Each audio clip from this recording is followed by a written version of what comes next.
15 जनवरी को शाम 6:44 पर भारतीय टेस्ट कप्तानी के विराट युग का अंत हुआ, जब विराट कोहली ने टेस्ट कप्तान के तौर पर हटने का ऐलान करते हुए ट्वीट किया। इस संदेश में विराट ने सिर्फ टीम इंडिया के पूर्व कोच रवि शास्त्री और अपने पूर्ववर्ती कप्तान MS धोनी का नाम लेकर शुक्रिया कहा। बाकी उन्होंने BCCI, टीम के सहयोगियों और सपोर्ट स्टाफ का धन्यवाद किया।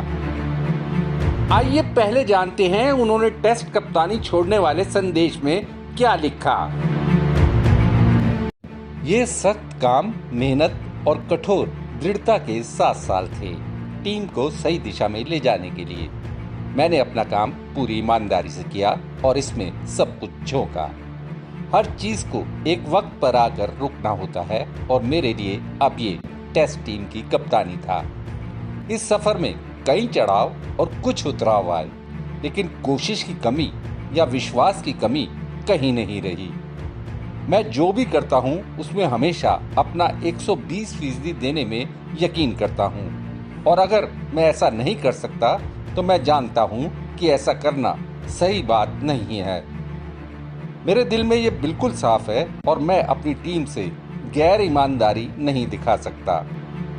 मैं BCCI को मुझे अपने देश का नेतृत्व करने का मौका इतने लंबे वक्त तक देने के लिए आभार कहना चाहता हूं, और अपनी टीम के सहयोगियों को भी, जिन्होंने पहले दिन से ही टीम को लेकर मेरी सोच को हकीकत में बदला और किसी भी स्थिति में पीछे नहीं हटे।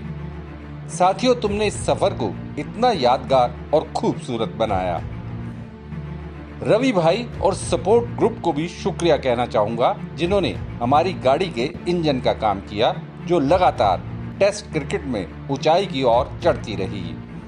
आप सबने जिंदगी के नजरिए में अहम रोल खेला। आखिर में बहुत बड़ा धन्यवाद MS धोनी का, जिन्होंने मुझ पर कप्तान के तौर पर भरोसा किया और मुझे एक योग्य व्यक्तित्व के रूप में पाया, जो भारतीय क्रिकेट को आगे ले जा सकता था। विराट के टेस्ट कप्तानी छोड़ने के ऐलान वाले ट्वीट के 9 मिनट बाद ही, यानी 6:53 पर BCCI ने एक ट्वीट के जरिए उनकी लीडरशिप की तारीफ की। इस ट्वीट में कहा गया, BCCI टीम इंडिया के कप्तान विराट कोहली को सराहनीय नेतृत्व क्षमता के लिए बधाई देता है, जिन्होंने टेस्ट टीम को अभूतपूर्व ऊंचाइयों तक पहुंचाया। उन्होंने भारत के लिए 68 टेस्ट मैचों में कप्तानी की और 40 जीत के साथ सबसे कामयाब कप्तान रहे। सिर्फ 9 मिनट में ही BCCI का तारीफ संदेश आने से साफ है कि कोहली ने संभवतः अपने इस फैसले की पहले ही बोर्ड को जानकारी दे दी होगी। अब बात करते हैं भारत के सबसे सफल टेस्ट कप्तान के क्रिकेट के तीनों फॉर्मेट की कप्तानी से अलग होने की। T20 फॉर्मेट की कप्तानी पिछले साल UAE में T20 वर्ल्ड कप के बाद छोड़ने वाले विराट को वनडे की कप्तानी से 8 दिसंबर को हटा दिया गया और इस फॉर्मेट की कप्तानी भी रोहित शर्मा को सौंप दी गई।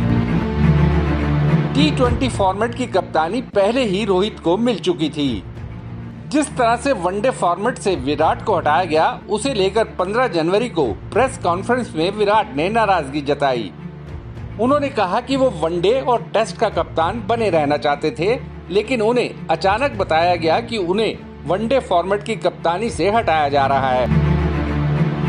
विराट के मुताबिक इस फैसले की औपचारिक घोषणा से महज 90 मिनट पहले ही उन्हें इसकी जानकारी दी गई थी। हालांकि विराट ने ये भी साफ कर दिया था कि रोहित शर्मा से उनकी कोई अनबन नहीं है और वो उनकी कप्तानी में साउथ अफ्रीका में होने वाली वनडे सीरीज में खेलने के लिए तैयार हैं। ये बात अलग है कि चोटिल होने की वजह से रोहित शर्मा साउथ अफ्रीका में होने वाली वनडे सीरीज के लिए उपलब्ध नहीं हो सके और इस सीरीज के लिए कप्तानी की जिम्मेदारी KL राहुल को सौंप दी गई। विराट ने 15 दिसंबर को प्रेस कॉन्फ्रेंस में ये भी कहा था कि T20 फॉर्मेट की कप्तानी छोड़ने का उनका फैसला अपना था, लेकिन इस पर दोबारा सोचने के लिए BCCI की ओर से उन्हें नहीं कहा गया। लेकिन BCCI अध्यक्ष सौरव गांगुली की ओर से ऐसा बयान सामने आया था कि उन्होंने विराट को T20 की कप्तानी नहीं छोड़ने के लिए कहा था, जिसे उन्होंने नहीं माना था। विराट ने इस मसले पर बैक फुट पर रहने की जगह फ्रंट फुट पर आकर 15 दिसंबर को एक तरह से बीसीसीआई और इसके अध्यक्ष सौरव गांगुली के फैसले के खिलाफ अपनी नाराजगी जता दी। भारतीय क्रिकेट के करीब 9 दशक के इतिहास में ऐसा पहले कभी नहीं हुआ जब किसी खिलाड़ी ने कप्तानी से हटाए जाने पर खुले तौर पर प्रेस कॉन्फ्रेंस कर बोर्ड के फैसले पर सवालिया निशान लगाया हो। 17 दिसंबर को इस मसले पर बीसीसीआई अध्यक्ष सौरव गांगुली ने कोलकाता में कहा था कि बोर्ड इस मसले पर कोई बयान नहीं देगा।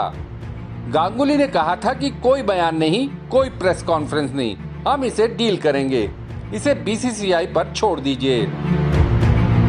इस घटनाक्रम पर कर्नल के नाम से मशहूर रहे बैट्समैन और 83 वर्ल्ड कप विनर टीम का हिस्सा रहे दिलीप वेंगसरकर ने खलीज टाइम्स को दिए इंटरव्यू में कहा था कि गांगुली का चयनकर्ताओं की तरफ से बोलने का कोई मतलब ही नहीं बनता।